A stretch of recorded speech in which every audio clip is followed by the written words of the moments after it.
Praise lord, హల్లెలూయా. దేవుని యొక్క నామానికి మహింకరును గాక. ఈ దినము కొరకై దేవుడు ఏర్పాటు చేసిన వర్తమానమును మనమందరము కూడా భయభక్తులతో చదువుకుందాం. మత్తయి సువార్త 6వ అధ్యాయము 22-23 వచనాలు. దేహమునకు దీపము కన్నే గనుక నీ కన్ను తేటగా ఉండిన ఎడల నీ దేహమంతయు వెలుగుమయమై ఉండును. నీ కన్ను చెడినదైతే నీ దేహమంతయు చీకటమయమై ఉండును. నీలో ఉన్న వెలుగు చీకటి అయి ఉండిన ఎడల ఆ చీకటి ఎంతో గొప్పది. నిన్నటి ఉదయం మేము ఎక్కువసేపు మంచం మీద పరుండి ఉన్నాం. పిల్లల పాఠశాలకు వెళ్ళవలసిన అవసరం లేదు మరియు అనేక విషయముల గురించి మేము మాట్లాడుకున్నాము. ద్వేషమనగా ఏమిటి? నేను చెప్పాను, ద్వేషమునకు ప్రారంభం ఉన్నది కాబట్టి దానికి అంతము కూడా ఉన్నది. ప్రేమకు ప్రారంభం లేదు కాబట్టి దానికి అంతము కూడా లేదు. ప్రేమ నిత్యమైనది, ద్వేషము ప్రారంభమైనది, అది ముగించబడుతుంది. ప్రేమకు ప్రారంభము లేదు కాబట్టి అది ఎన్నటికీ అంతం కాదు. చూశారా, అది నిత్యమైనది. ఒక స్త్రీ అందముగా ఉన్నదని ఒక పురుషుడు ఆమెను ప్రేమించి వివాహం చేసుకున్నప్పుడు దానికి అంతము ఉంటుంది. కానీ తాను ప్రేమించే స్త్రీని పురుషుడు కనుగొనప్పుడు ఎందుకో తెలియదు కానీ అతడు ఆమెను ప్రేమించుచున్నాడు. అతడు రూపమునకు ఎలా ఉన్నప్పటికీ స్త్రీ తాను ప్రేమించే పురుషుని కనుగొన్నప్పుడు అతడు ఆమెను ప్రేమించును, ఆమె అతడిని ప్రేమించును. అది మహిమలో నిత్యమైన తోడు. మరణము కానీ మరి ఏదైనా వారిని వేరు చేయలేదు. ఎందుకనగా వారు నిత్యత్వము నుండి కాలంలోనికి అడుగుపెట్టారు. మరలా వారు తిరిగి నిత్యత్వంలోనికి వెళ్తారు. కాలం అనే శరీరంలోనికి నిత్యత్వము దిగివచ్చినది.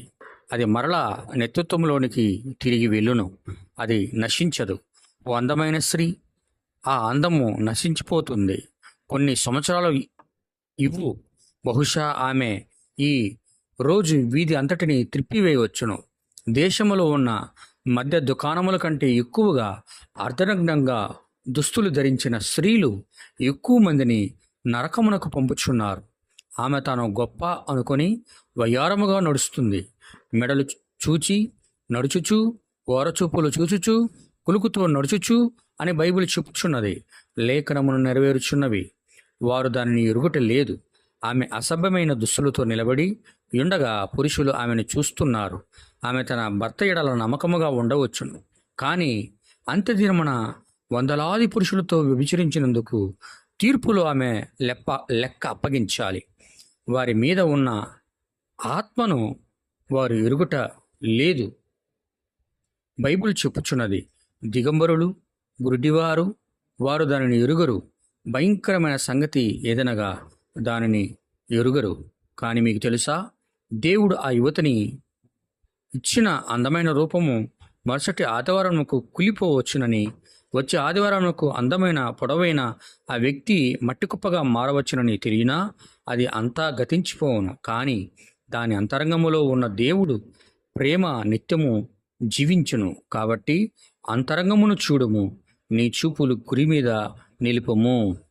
రక్త సంబంధి అయిన విమోచకుడు 60వ సంవత్సరం 10వ నెల 2వ తేదీ పేరా నంబర్ 24-25 చెప్పబడిన వాక్యమును ప్రభు దీవించునుగాక. ప్రభు మిమ్మల్ని అందరినీ కూడా ఆశీర్వదించునుగాక. God bless you. షాలోమ్.